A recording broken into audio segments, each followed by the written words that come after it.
My name is Zethkar, and I am a diplomatic observer for the Galactic Council. For 300 cycles, I have studied the lesser species that populate our galaxy's outer rim.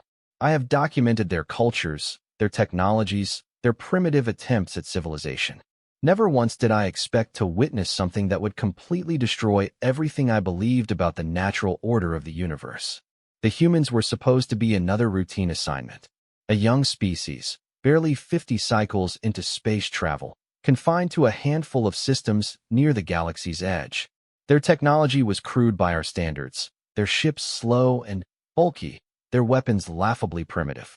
The Council had classified them as Category 4, developing, but ultimately insignificant. I remember the briefing clearly. Ambassador Velnash, a distinguished Corvani with over 8 centuries of experience, had dismissed them with a wave of his elongated hand. Another mammalian species with delusions of grandeur, he had said, his translator rendering his contempt perfectly. They fight amongst themselves over resources while more advanced civilizations control star systems. Give them a few centuries, and they'll either destroy themselves or submit to proper guidance. How wrong we all were. My ship, the scientific vessel Infinite Wisdom, arrived at the edge of human space 3 cycles ago. Our mission was simple: observe their development, document their culture, and assess whether they might be suitable candidates for limited contact in a few generations. The Council had done this thousands of times before with countless species. The process was routine, predictable. Humans, we assumed, would follow the same pattern as all the others. The first thing that struck me about human space was how messy it was. Unlike the ordered shipping lanes and carefully planned stations of civilized space, human territory was a chaotic web of trade routes, asteroid mining operations, and scattered colonies. Their ships moved in seemingly random patterns, carrying cargo and passengers between worlds with an efficiency that seemed impossible given their apparent lack of central planning. But it was just chaos, we thought. The natural result of a species that hadn't yet learned proper organization. My first real interaction with humans came when we detected a distress signal from one of their cargo vessels. The ship had suffered engine failure and was drifting helplessly in space, its crew of 12 slowly running out of life support. Standard Galactic Council protocol would have been to observe and document the incident, but not intervene. Uplifted species needed to solve their own problems if they were to develop properly. However, my scientific curiosity got the better of me. I decided to monitor their emergency frequencies to observe how they would handle the crisis. What I heard changed my first impressions entirely.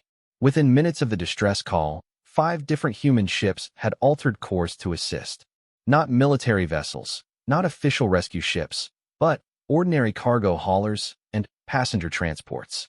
They coordinated their efforts with a level of cooperation that seemed impossible for a species we had classified as primitive and conflict-prone. "This is the merchant vessel Lucky Strike," came the first response. "We're 40,000 kilometers out and closing fast. Hold tight. Mountain Runner, we're coming for you."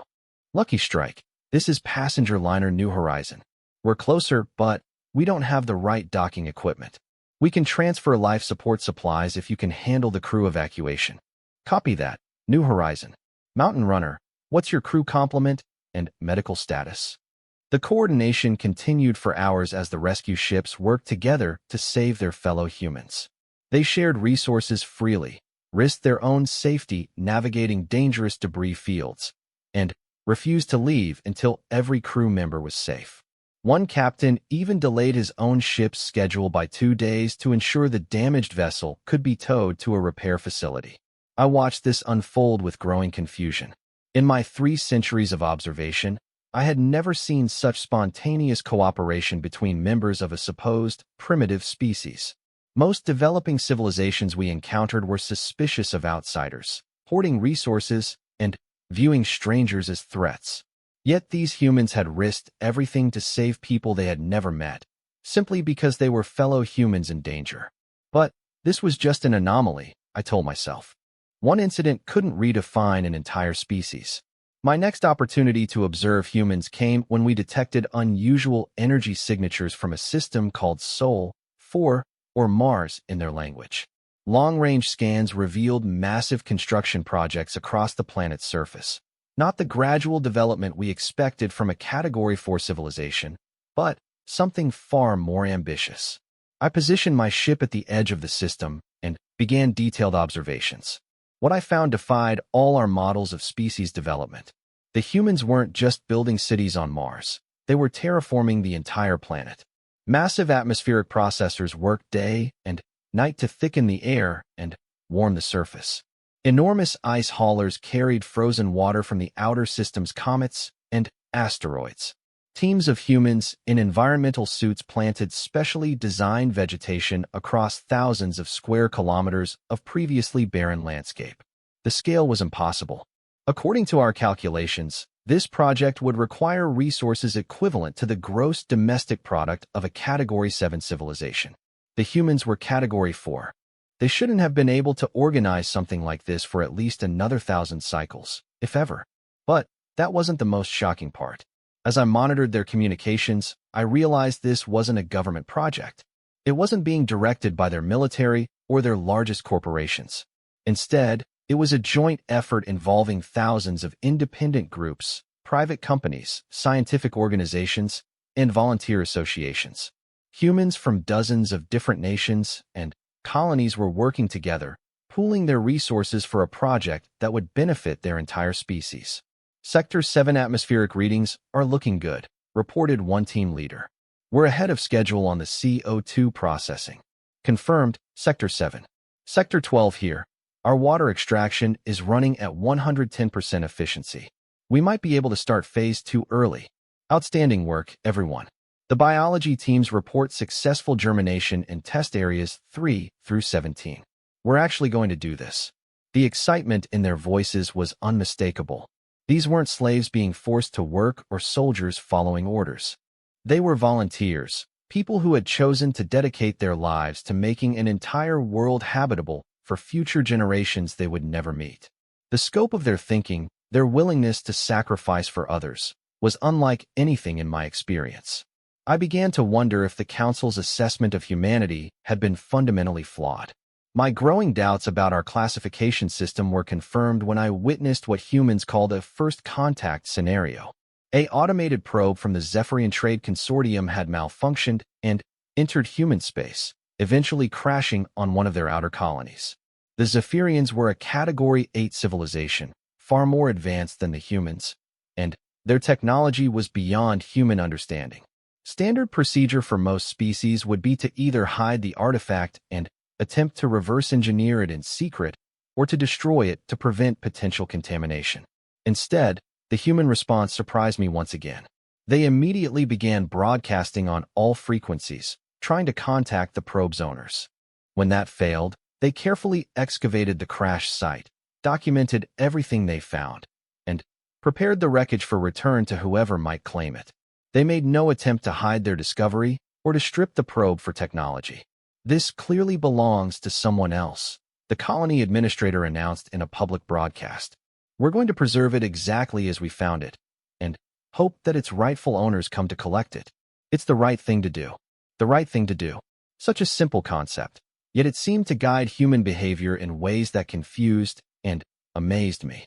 They had found technology that could advance their civilization by centuries, yet they were prepared to give it back simply because it wasn't theirs. When the Zephyrians eventually arrived to claim their probe, they were so impressed by human honesty that they initiated limited trade relations on the spot. Within a cycle, human space was filled with Zephyrian merchant vessels, bringing advanced medicine and technology in exchange for human art, music, and literature. The Zephyrians, I learned, had been trading with galactic civilizations for millennia. They had encountered hundreds of species, from primitive hunter-gatherers to advanced spacefaring empires. Yet they were fascinated by humanity in a way I had never seen before. They're different, Captain Sithvar told me during a chance encounter at a neutral station. We had met years ago during a diplomatic function, and I was curious about his species' unusual interest in humans. Most species follow predictable patterns. They develop technology, expand their territory, accumulate power. Humans do all that too, but they also do other things. What do you mean? I asked. They create beauty for its own sake. They help strangers without expecting reward. They ask questions that have no practical answers simply because they're curious. We've been trading with them for 6 months now, and they've never once asked us for weapons or military technology. Do you know what they trade for most often? I admitted I did not. Musical instruments, art supplies, books of poetry from other species, seeds for plants that serve no purpose except to be beautiful. Sithvar's tentacles writhed in what I recognized as confusion. What kind of species prioritizes beauty over power? I didn't have an answer for him then. Nothing in my training had prepared me to understand a civilization that valued aesthetics as highly as advancement. My perspective on humans continued to evolve as I observed their expansion into new star systems. Unlike most species, who claim territory through force or formal treaties, humans seem to prefer a more collaborative approach. When they discovered systems already inhabited by less advanced species, they didn't conquer or displace them. Instead, they established what they called cultural exchange programs. I watched as human teachers arrived on primitive worlds, not to impose their own knowledge, but to learn local customs and languages. Human doctors provided medical care to alien species while studying their biology and traditional healing methods. Human engineers helped upgrade infrastructure while incorporating local architectural styles and cultural preferences. It was the opposite of every colonial model I had studied. Instead of extracting resources and imposing their own culture, humans seemed genuinely interested in creating mutually beneficial relationships. They traded advanced technology for art, scientific knowledge for philosophy, industrial equipment for cultural experiences. But perhaps the most remarkable thing I observed was how humans dealt with failure and setbacks. Most species responded to disasters with despair, blame, and internal conflict. Humans seemed to view them as opportunities for growth and cooperation. When a solar flare destroyed the communications array serving 3 human colonies, stranding 60,000 people without contact with the outside universe, I expected to observe the usual pattern of social breakdown and conflict. Instead, the colonists immediately began working together to rebuild.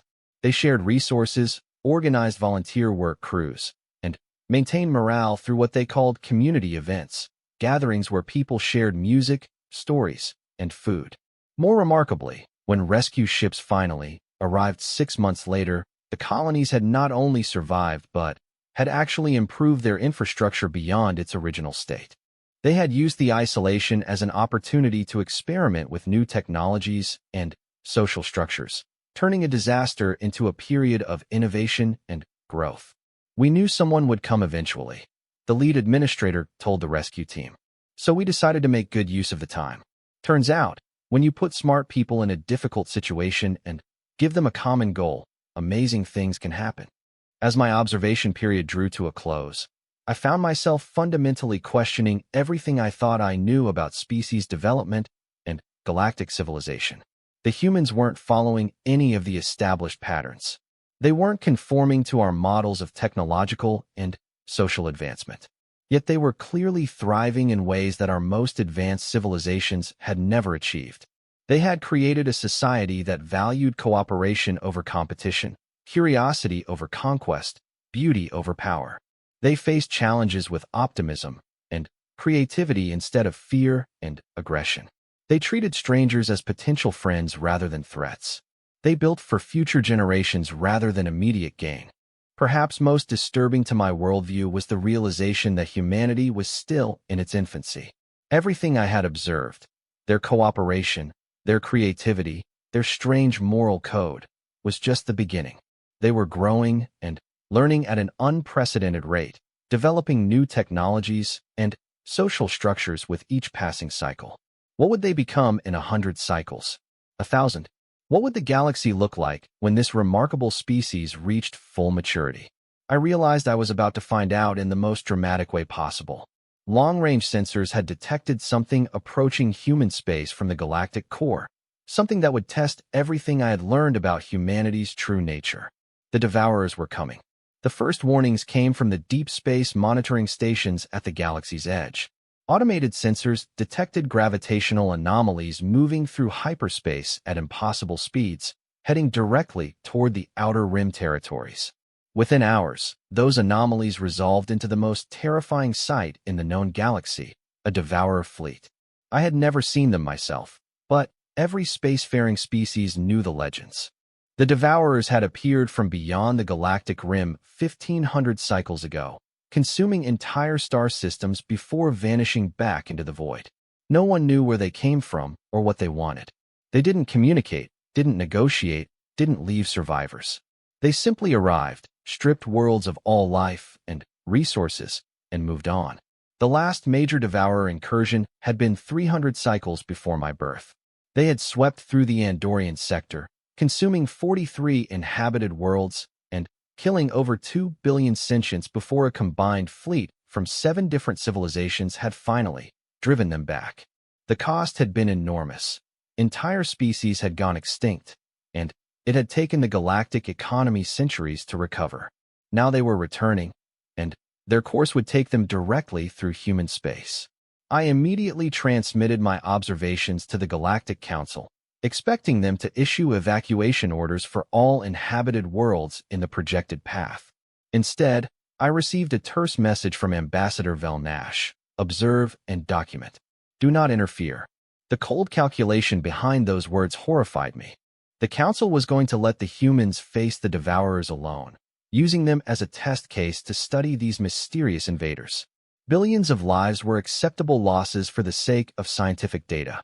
But, as I continued monitoring human communications, I realized they had detected the approaching threat independently. Their deep space networks were far more sophisticated than we had given them credit for, and they had identified the Devourer fleet while it was still weeks away from the outer colonies. The human response was unlike anything in recorded galactic history. Instead of panic or desperate evacuation attempts, humanity declared what they called total war protocol. Every human world, every colony, every space station began immediate preparations for battle. But this wasn't the chaotic mobilization I expected from a primitive species facing extinction. It was coordinated, methodical, and absolutely ruthless in its efficiency. Research stations began working around the clock to develop new technologies and strategies. Every human settlement became a fortress. But the most remarkable aspect of their preparation was how they shared information. Instead of hoarding technological advantages or strategic intelligence, human governments and corporations freely distributed everything they knew. Advanced weapons designs were transmitted to every world. Battle plans were openly discussed on public channels. Scientific breakthroughs were immediately shared across all human territories. "We're in this together," announced President Chun during a system-wide broadcast. "Every human world, every human ship, every human life is part of this fight. We'll share everything we have because that's the only way any of us survive." I watched in amazement as human civilization transformed itself into a unified war machine in less than 2 weeks. The same species that had impressed me with their cooperation and creativity was now demonstrating an organizational capacity that rivaled the most advanced civilizations in the galaxy. Then, the refugees began arriving. The Devourer's path would take them through several systems inhabited by non-human species, primitive civilizations that had barely achieved spaceflight and had no hope of defending themselves. The standard galactic response would have been to offer limited humanitarian assistance while preserving military resources for defending more strategically important worlds. Humanity's response was characteristically different. They sent everything they could spare. Massive human evacuation fleets descended on threatened worlds, loading every available ship with refugees from dozens of different species. Human colonies opened their doors to strangers, sharing food, shelter, and resources with beings they had never encountered before. Human medical teams worked frantically to understand alien biology so they could treat wounded evacuees from species they hadn't even known existed. "We're not just fighting for humanity," Admiral Sarah Martinez announced during a military briefing I managed to intercept. "We're fighting for everyone in the path of these things. Every species that calls this region of space home deserves protection, and we're going to give it to them." The scale of the evacuation effort was staggering. Over 50 million non-human refugees were relocated to human space in less than 3 weeks. Entire cities were constructed overnight to house displaced populations. Human children gave up their toys and clothing to alien youngsters who had lost everything. Human farmers shared their crops with species who couldn't even eat the same foods, then worked day and night to develop suitable alternatives. It was during this period that I began to understand something fundamental about human nature that all our previous observations had missed. Humans didn't just cooperate with each other. They instinctively extended their protective instincts to anyone they perceived as part of their community.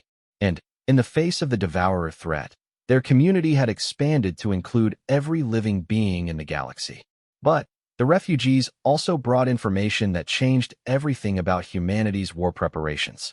Among the evacuees were survivors from the first worlds the devourers had attacked, beings who had witnessed the enemy's capabilities firsthand and lived to tell about it. The intelligence they provided was terrifying. Devourer ships were not just technologically superior to anything in human space. They operated on completely different principles. Their hulls seemed to regenerate from damage. Their weapons could strip the atomic bonds from matter, literally dissolving enemy vessels. They could manipulate gravity and space-time in ways that made conventional tactics useless. Most disturbing of all, the devourers themselves weren't entirely organic. They were some kind of hybrid between biological entities and advanced technology, creatures that consumed other life forms to fuel their own growth and reproduction. Each victory made them stronger, and they had been growing stronger for over 1,000 years. Any rational species would have despaired at this point. The smart move would have been to evacuate as many people as possible and hope the devourers would be satisfied with the outer rim before moving on to other targets. Instead, humanity's response was to accelerate their preparations and begin developing new strategies specifically designed to exploit devourer weaknesses that hadn't even been confirmed to exist. They're not invincible, Dr. Rebecca Torres announced during a scientific conference that included researchers from across human space. Everything we've learned suggests they're dependent on biological matter for their energy systems. That means they have metabolic processes, and metabolic processes can be disrupted. Their regeneration abilities might actually be a vulnerability, added Dr. James Park. If we can overload their healing mechanisms or poison their biological components, we might be able to turn their own strengths against them. The human scientific community began working on weapons and strategies that no other species had ever attempted. They developed biological warfare agents designed to target devourer metabolism. They created quantum disruptors that could interfere with the enemy's space-time manipulation. They built massive kinetic bombardment platforms that could deliver planet-cracking impacts without relying on energy weapons the devourers might absorb or deflect. But, perhaps most importantly, they began training for types of warfare that went beyond conventional space combat. They've conquered everything they've encountered because they rely on overwhelming technological superiority, Admiral Martinez explained to her staff. But what happens when they face an enemy that doesn't fight fair? What happens when they encounter humans? Humanity began preparing for guerrilla warfare on a galactic scale. They established hidden supply bases in asteroid fields and nebulae. They developed stealth technologies that could hide entire fleets from devourer sensors. They trained specialized units in boarding actions, sabotage, and asymmetric combat tactics. Most shocking of all, they began developing what they euphemistically called scorched earth protocols. If the devourers wanted to consume human worlds, humanity would make sure those worlds provided no nourishment. Evacuation plans included procedures for destroying all biological matter, poisoning water supplies, and even detonating entire planets if necessary. They would deny the enemy every possible resource, even if it meant sacrificing everything they had built. "We're not just fighting to win," General Patricia Wu explained during a strategy session. "We're fighting to make sure these things regret ever coming to our neighborhood. Even if they destroy us, they're going to learn that some species are too much trouble to be worth eating." As the Devourer fleet approached the outer rim of human space, I found myself faced with a terrible dilemma. My mission was to observe and report, but I was about to witness what might be the extinction of the most remarkable species I had ever encountered.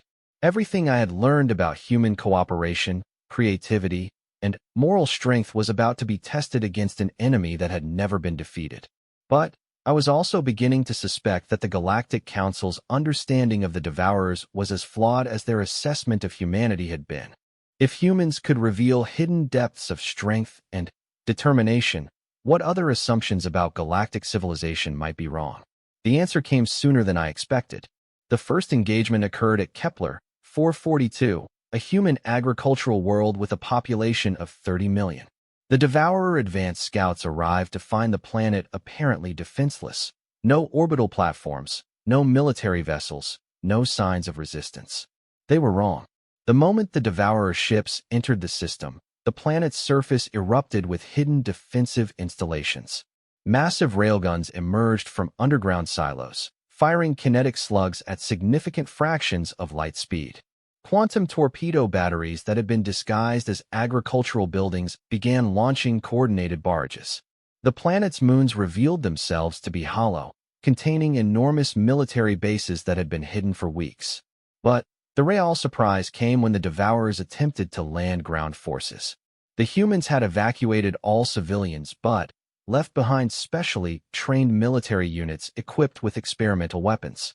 As Devourer landing craft descended toward the surface, they were met by human soldiers wearing powered armor and carrying weapons designed specifically to target biological components. The resulting battle was unlike anything in recorded military history. Human forces didn't try to hold territory or maintain defensive lines. Instead, they fought like a virus, infiltrating Devourer formations and attacking from within. They used their understanding of Devourer biology to target critical systems, injecting toxins into enemy creatures and disrupting their technological symbiotes. Most remarkably, human soldiers began adapting Devourer technology for their own use. They stripped weapons and equipment from fallen enemies, reverse-engineered their capabilities in real time, and turned captured devices against their former owners. Within hours, human forces were using modified Devourer biotech to enhance their own combat effectiveness. The battle for Kepler 442 lasted 6 days. When it ended, the planet was completely sterile. Every living thing had been destroyed or evacuated. But the Devourer force that had attacked it was gone too, consumed by human defenders who had turned the enemy's own predatory nature against them.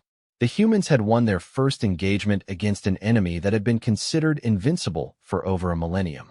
But this was just the beginning.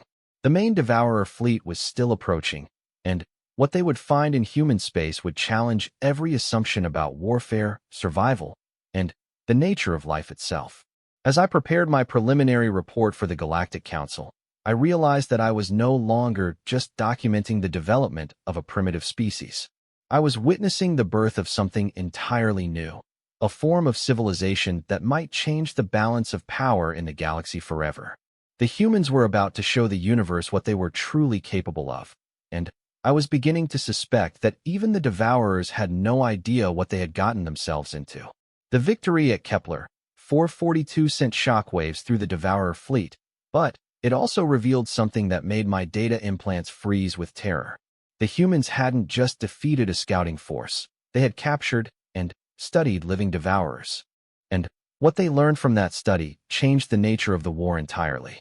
Dr. Elizabeth Chin's voice was barely controlled excitement as she addressed the emergency scientific conference that followed the battle. We've discovered something incredible. The Devourers aren't a single species. They're a collective organism made up of thousands of different biological components they've absorbed over the centuries. Every species they've consumed has become part of their structure. The implications were staggering. The Devourers weren't just killing other civilizations. They were incorporating them, using their biological and technological distinctiveness to make themselves stronger. Humanity had just discovered that they were fighting the accumulated might of over 1,000 extinct species. Any other civilization would have despaired at this revelation. The humans treated it as an opportunity. If they can absorb other species, Dr. Chun continued, then they have weaknesses from other species. Every biological component they've integrated creates potential vulnerabilities we can exploit. We just need to figure out how. Within days, human research teams were dissecting captured devourer organisms with a thoroughness that amazed and horrified me. They mapped every biological system, analyzed every technological component, and began developing targeted weapons designed to disrupt specific parts of the devourer collective organism. But the humans went further than just studying their enemies. They began communicating with them. The discovery that devourer organisms contain the biological patterns of extinct species meant that fragments of those civilizations' consciousness might still exist within the collective. Human scientists developed a form of bioneural interface that could potentially make contact with these absorbed minds. The first successful contact came 3 weeks after Kepler 442.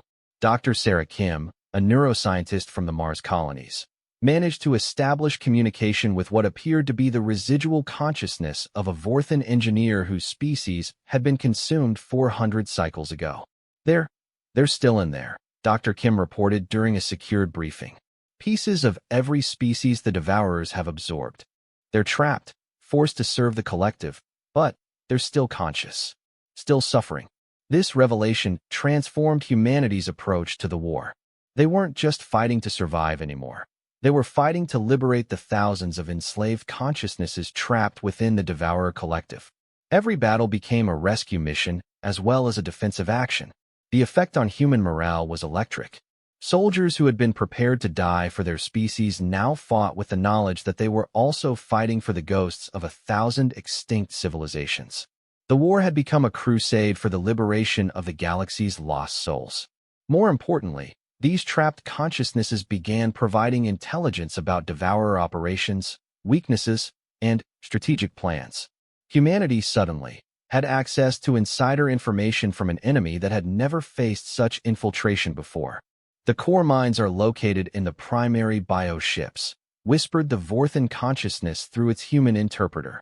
If you can sever their connection to the collective, the entire local fleet becomes disorganized. But you have to be careful. They're starting to realize that we're talking to you. This intelligence allowed humanity to plan their next phase of operations with unprecedented precision. Instead of waiting for the devourers to attack human worlds, they began launching preemptive strikes against isolated enemy units, using information provided by the trapped consciousnesses to target critical vulnerabilities. The Battle of the Asteroid Belt demonstrated the full extent of human tactical evolution. A devourer harvester fleet had entered the Sol system's outer regions, expecting to find easy prey among the scattered mining operations and research stations. Instead, they found themselves facing the most sophisticated military trap in galactic history. But the humans' secret weapon wasn't their technology, it was their understanding of devourer psychology gained from the trapped consciousnesses. They knew how the collective mind operated, how it made decisions, and how it prioritized targets. Let's show these things what happens when humans get angry. The coordinated assault that followed redefined space warfare. Human forces attacked from every direction simultaneously, using tactics that combined conventional weapons with biological warfare specifically designed to disrupt devourer collective consciousness. Boarding parties equipped with bioneural interfaces infiltrated enemy ships, not just to destroy them, but to liberate the trapped minds within. The battle raged for 18 hours.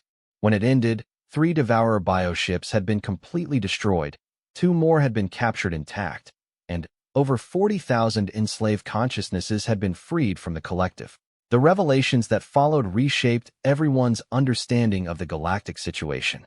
The devourers hadn't just been consuming random species for 1,500 cycles. They had been systematically targeting civilizations with specific capabilities. They were building themselves into the perfect predator, incorporating the best traits of every species they encountered. But they had never encountered the plan required resources and coordination on a scale that should have been impossible for a Category 4 civilization. It involved simultaneous attacks across multiple star systems, the deployment of weapons that existed only in theoretical form, and cooperation between human forces and the growing army of liberated consciousnesses. The accumulated knowledge of 1,000 extinct species was focused on a single goal: the complete destruction of the devourer collective. We've been waiting for this chance for centuries, the Vorthan consciousness explained through its human interface. Every species they absorbed hoped that someday, someone would come along who could fight back. We never imagined it would be a species as young as humanity. But you've given us something we thought was lost forever: hope. As Operation Phoenix entered its final preparation phase, I found myself struggling to comprehend what I was witnessing. Humanity had transformed from a primitive species barely worthy of observation into the leaders of the galaxy's first successful resistance against its most feared enemy. They had united the living and the dead in a common cause. They had turned certain extinction into an opportunity for liberation. But, perhaps most remarkably, they had maintained their essential humanity throughout the transformation. Even as they developed terrifying new weapons and tactics, they continued to prioritize the protection of refugees, the liberation of enslaved minds, and the preservation of life wherever possible. They had become the galaxy's most effective killers without losing their commitment to creation and growth.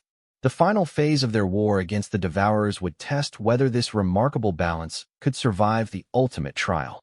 In 3 days, the largest human fleet in history would launch a coordinated assault on the Devourer core worlds, carrying with them the hopes of every free consciousness in the galaxy. What they would find there would challenge not just their military might, but their very understanding of life, death, and the nature of consciousness itself. The humans were about to discover that the Devourers had been planning their own final solution, one that would determine the fate of every living being in the galaxy. And, for the first time since I began observing humanity, I found myself genuinely uncertain about the outcome. The species that had impressed me with their cooperation and amazed me with their adaptability was about to face a test that would determine whether their remarkable qualities were enough to save not just themselves, but the entire galaxy. Operation Phoenix launched at 0400 Galactic Standard Time on what would become known as Liberation Day. I watched from my concealed position as the largest fleet in human history departed from staging areas across dozens of star systems, their destinations coordinated with mathematical precision that would have impressed the most advanced civilizations in the galaxy. But this wasn't just a human fleet anymore. The ships carried within them the consciousness fragments of over 400 extinct species, their combined knowledge and experience focused on a single goal. Ancient Thessian navigation algorithms guided human ships through hyperspace routes that shouldn't have existed. Korthak warrior poets composed battle songs that human soldiers sang as they prepared for combat. The dead and the living had truly become one. The primary target was the Devourer staging area in the Magellan Cluster, a region of space that no galactic civilization had dared to approach for 3 centuries. Long-range scans revealed a nightmare landscape of biomechanical constructions spanning entire star systems, harvesting stations the size of planets, breeding facilities that could produce new Devourer organisms by the millions, and, at the center of it all, something that defied classification. The humans called it the core entity, a single organism that appeared to be larger than most space stations, possibly larger than some moons. Every Devourer ship, every biomechanical construct, every enslaved consciousness was connected to this central hub through quantum-entangled biological networks that spanned light years. It's not just their command center, Dr. Chen reported during the fleet's final approach. It's their central nervous system. Everything the Devourers have ever consumed, every mind they've enslaved, every piece of technology they've absorbed, it all connects back to that thing. The implications were staggering. If the core entity could be destroyed or liberated, it might free every consciousness the Devourers had ever absorbed while simultaneously crippling their entire collective. But approaching it would require fighting through defensive systems that had been built using the combined military knowledge of 1,000 extinct civilizations. Any rational species would have considered the task impossible. Humanity treated it as simply another problem to solve. The assault began with coordinated strikes across 17 different systems, designed to divide Devourer attention and prevent them from concentrating their defenses around the core entity. Human fleets attacked harvesting stations, breeding facilities, and supply lines with tactics that combined conventional warfare, biological sabotage, and psychological operations targeting the enslaved consciousnesses within enemy ranks. But the real innovation was in how they used their liberated allies. Instead of simply gathering intelligence, the freed consciousness fragments began actively interfering with devourer operations from within. They sent false orders through the collective network, created confusion among enemy units, and guided human forces to critical vulnerabilities that couldn't be detected from outside. This is Vorthan Engineering Consciousness Fragment 7. Came one transmission during the early phases of the assault. I've identified the primary power coupling for Harvesting Station Omega 7.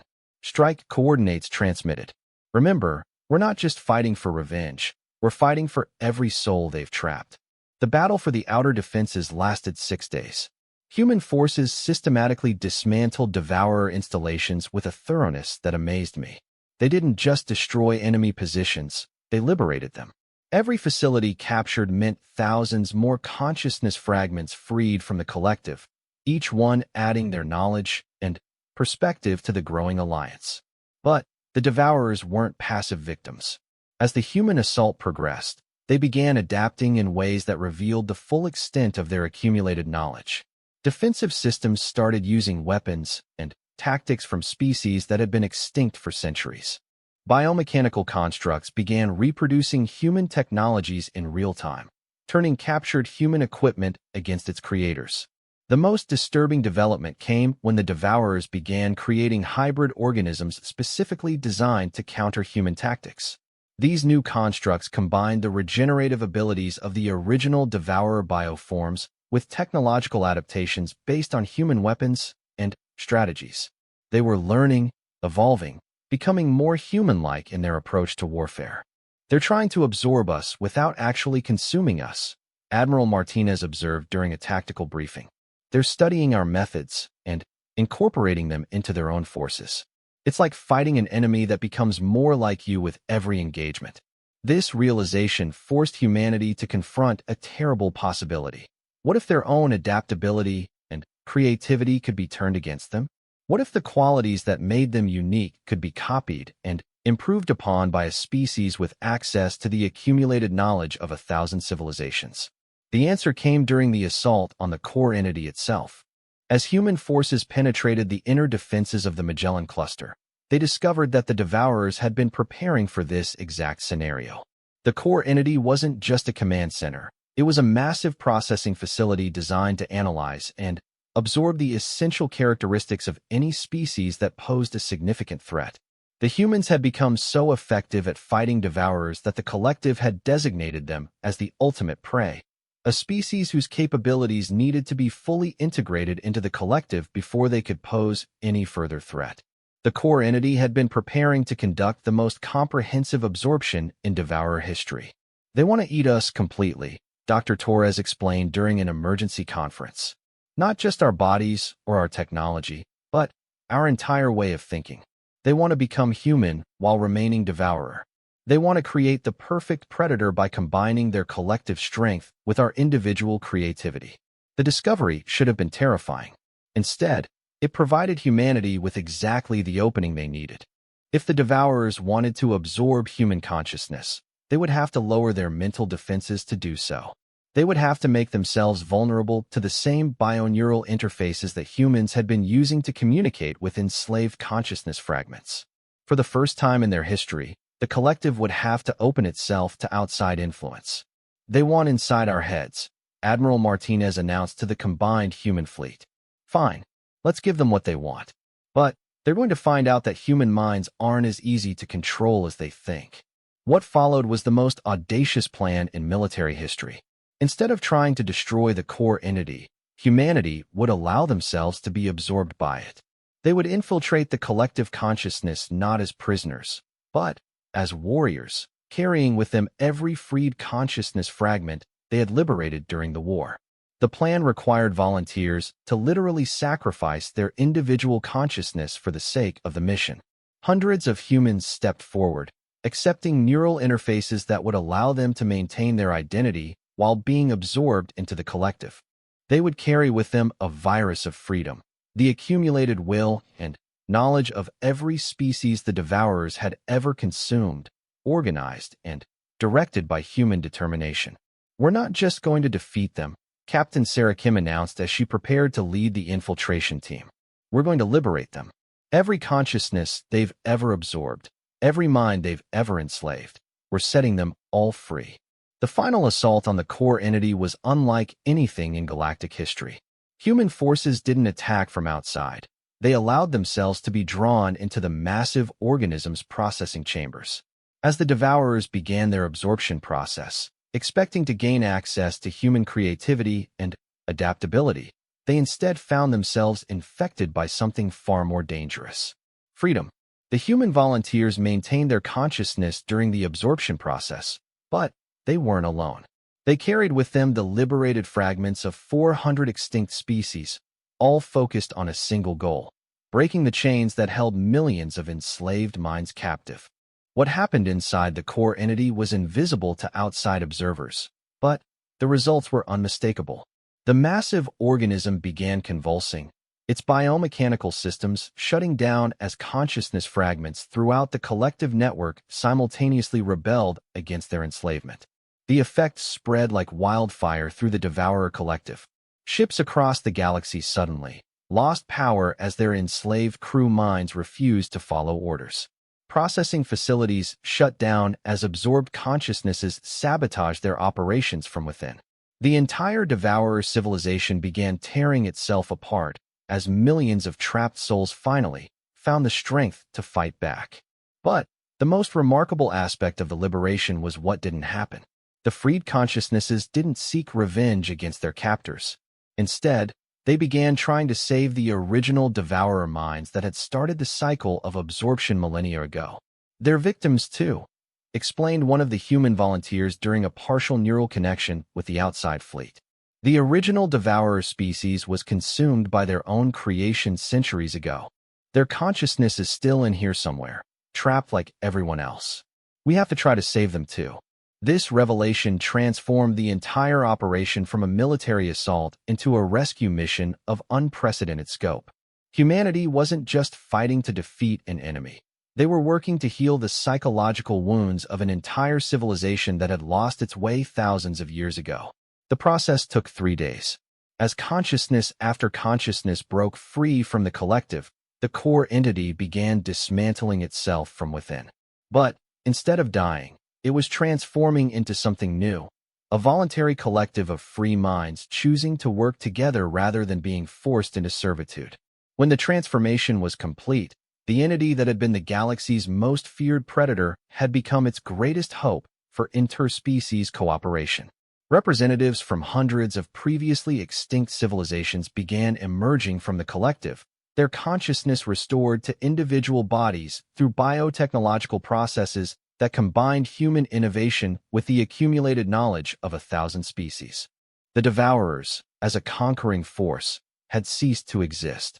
In their place stood the greatest gathering of diverse consciousness in galactic history, a voluntary alliance of species who had learned the value of cooperation through shared suffering and liberation. But perhaps the most remarkable outcome was the transformation of the original Devourer species themselves.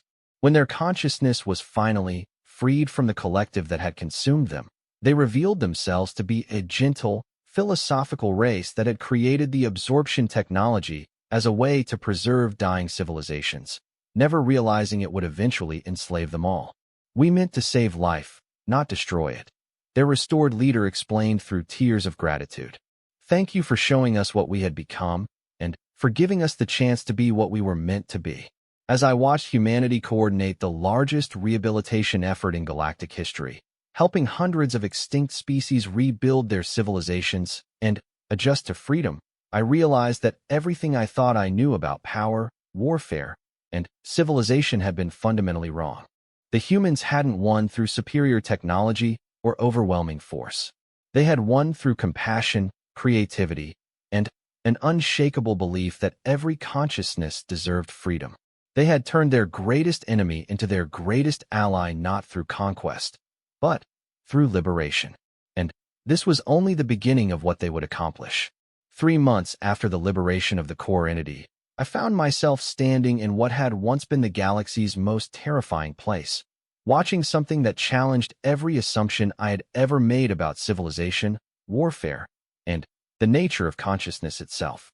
The Magellan Cluster had been transformed into the galaxy's first truly interspecies collaborative zone, where massive biomechanical harvesting stations had once consumed entire worlds. Construction fleets now worked to build cities designed for hundreds of different species.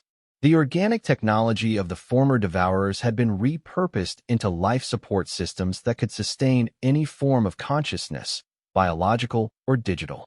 But the most remarkable sight was the beings themselves, representatives of civilizations that had been extinct for centuries, now restored to individual existence, and working together with their former captors to build something unprecedented in galactic history. "It's beautiful, isn't it?" said a voice behind me in perfect Corvani. I turned to see Dr. Sarah Kim, one of the human volunteers who had infiltrated the core entity. The neural interfaces that had allowed her to maintain consciousness during absorption had been modified to let her communicate directly with any species in the cluster. "I still don't understand how you did it," I admitted. "Every model of interspecies conflict predicted that liberation would lead to revenge cycles lasting centuries. Instead, you've created this." Dr. Kim smiled, and I caught a glimpse of something in her expression that I was beginning to recognize as fundamentally human, a combination of pragmatism and idealism that shouldn't have been able to coexist, but somehow did. "Humans have a saying," she replied. Hurt people. But we also believe that healed people heal people." The consciousness fragments trapped in the collective weren't evil, they were traumatized. The devourers themselves weren't monsters, they were victims of their own creation. When you understand that, revenge stops making sense. What I was witnessing represented a fundamental shift in galactic civilization. The humans hadn't just defeated the galaxy's greatest threat, they had transformed it into its greatest opportunity. The knowledge and experience of hundreds of extinct civilizations was now being used to solve problems that had plagued the galaxy for millennia. Climate restoration projects guided by species that had mastered ecological balance thousands of years ago. Medical breakthroughs combining the biological understanding of dozens of different evolutionary paths. Philosophical and artistic renaissance driven by the accumulated creativity of entire civilizations. But perhaps most importantly, humanity had proven that their approach to cooperation and problem-solving could scale to galactic levels. The techniques they had used to integrate refugees during the war had been adapted to help entire extinct species readjust to individual existence. Their talent for turning enemies into allies had created the largest voluntary alliance in recorded history. The Galactic Council's response to these developments had been interesting, extraordinary. Ambassador Velnash had transmitted when he received my initial reports. "We must study their methods immediately. This could revolutionize our approach to species integration." But when I suggested that humanity should be reclassified from Category 4 to something more appropriate for a species that had single-handedly reshaped galactic civilization, the response was more cautious. "Let's not get ahead of ourselves," came the reply. "They defeated one enemy through unconventional tactics. That hardly qualifies them for Category 7 or 8 status. Continue observations and report on their long-term stability." This response revealed something about the Galactic Council that I was only beginning to understand. Our entire classification system was based on technological advancement and military capability, but humanity had demonstrated forms of power that didn't fit those categories. How do you classify a species that can turn enemies into allies? How do you measure the strength of a civilization that grows stronger by helping others? The answer came when other galactic civilizations began requesting human assistance with their own problems. The Andromedans had been dealing with a plague that had resisted treatment for decades. Human medical teams, working with liberated consciousness fragments from species that had encountered similar diseases, developed a cure within weeks. More importantly, they shared the cure freely with anyone who needed it, refusing all offers of payment or territorial concessions. The Centauri Federation had been locked in a bitter trade dispute with the Vegan Confederacy for over a century.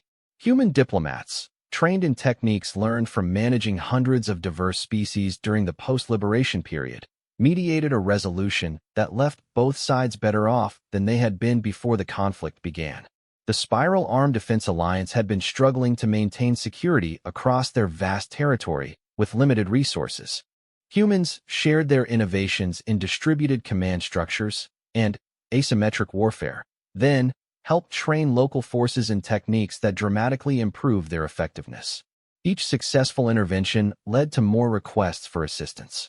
Within a year of the Devourer liberation, human advisors were working on problems across the galaxy. They didn't impose their own solutions or demand political concessions in return for help.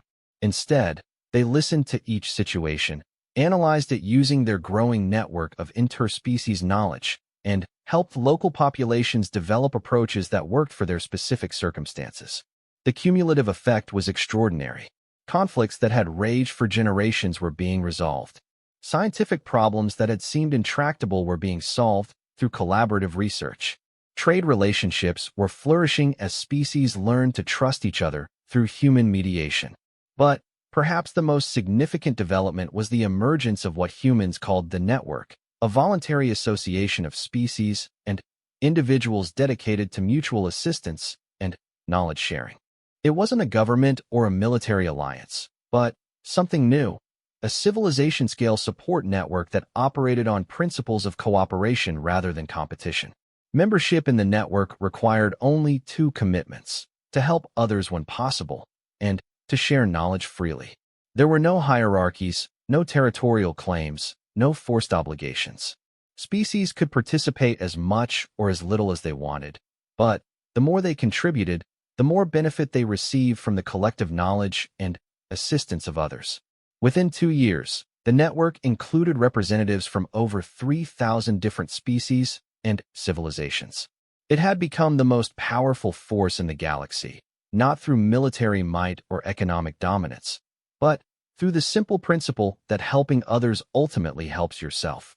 The Galactic Council's response to these developments revealed the limitations of traditional approaches to interspecies relations.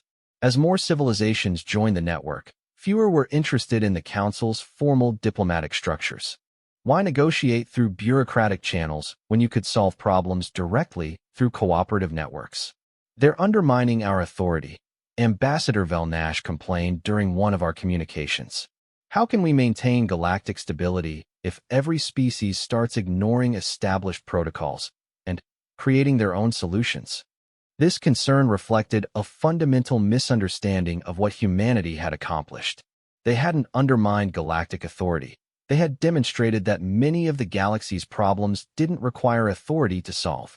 They required cooperation, creativity, and a willingness to put collective benefit ahead of individual advantage. The transformation was so gradual that many civilizations didn't realize how much had changed until they looked back and compared their current situation to conditions before human contact. Wars that had seemed inevitable never happened because the underlying disputes were resolved through mediation. Resource shortages that had historically led to conflict were addressed through cooperative sharing and technological innovation. Species that had been enemies for centuries found themselves working together on projects that benefited everyone. But the most profound change was in how civilizations thought about their relationships with each other. The traditional model of galactic politics had been based on competition for limited resources and territory. Humans had demonstrated an alternative: expansion through cooperation, growth through mutual assistance, strength through unity rather than domination. 3 years after first contact with the Devourers, I submitted my final report to the Galactic Council. The document was over 10,000 pages long and included detailed analyses of human society, their approach to problem solving, their methods of conflict resolution, and their impact on galactic civilization. My conclusion was simple: humanity couldn't be classified using traditional categories because they represented something entirely new. They were the first species to achieve galactic influence through cooperation rather than conquest, the first civilization to grow stronger by making their neighbors stronger, the first culture to turn their greatest enemy into their greatest ally. The Council's response was predictable. They requested more observations and refused to officially reclassify humanity pending long-term stability assessments. But the Council's opinion had become irrelevant. While they debated classifications and protocols, humanity and the network were quietly solving the galaxy's problems one cooperative project at a time. Traditional galactic politics was being made obsolete by a species that had proven there were better ways to organize civilization. Standing in the transformed Magellan cluster, watching former enemies work together to build something unprecedented, I realized that my mission to observe humanity had become something much more significant. I had witnessed the birth of a new form of civilization, one that would reshape the galaxy not through force or persuasion, but through the simple demonstration that cooperation worked better than competition. The humans had shown the universe what they were truly capable of, and it wasn't fury or violence or technological supremacy. It was something far more powerful, the ability to see potential allies in every enemy, solutions in every problem, and hope in every crisis. They had shattered everything I thought I knew about galactic civilization, and, in doing so, they had shown us all a path toward something better. The age of competition for galactic resources was ending. The age of cooperation for galactic prosperity had begun, and at the center of it all were the humans, a species so young they barely qualified for inclusion in galactic civilization, yet so advanced in their understanding of cooperation and mutual assistance that they had become teachers for civilizations thousands of years older. As I prepared to return to my home world to share what I had learned, I knew that nothing would ever be the same. The humans had changed everything, not through conquest or force, but through the simple act of being themselves, curious, creative, cooperative, and utterly unwilling to accept that any problem was too big to solve if enough people worked together. The galaxy was about to learn what humans had always known, that the greatest strength comes not from standing alone, but from reaching out to help others stand with you.